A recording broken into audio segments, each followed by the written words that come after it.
আজকে আমাদের সকালের নাস্তায় ছিল ছাঁচি পিঠা, আর এটাকে বলি আমরা সাতপুথি আর চিকেন কষা। তার জন্য আমি ৪ কাপ চালের আটা আর ৪ কাপ পানি দিয়ে এরকমভাবে হাত দিয়ে মসলে, মসলে মেখে নিয়েছি। এটার পানিটা হালকা গরম দিয়ে মেখেছি।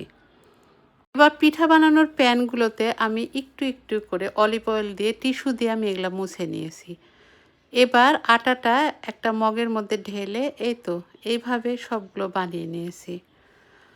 প্রথমে জোরে জাল দিতে হবে, যখন একটু হয়ে যাবে তখন জালটা একটু কমায় দিতে হবে। আর এগুলো অবশ্যই ঢেকে করব। দেখেন কত সুন্দর আমার জালিদার ছাঁচি পিঠা হয়েছে।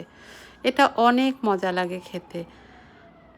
এটা শুধু হাত দিয়ে না, হাত দিয়ে করতে বেশ সময় লাগে, ৭-৮ মিনিট সময় লাগে। কিন্তু আপনি যদি ব্লেন্ডারে করেন তাহলে আপনার ২ থেকে ৩ মিনিটের মধ্যে এটা অনেক ভালো হয়।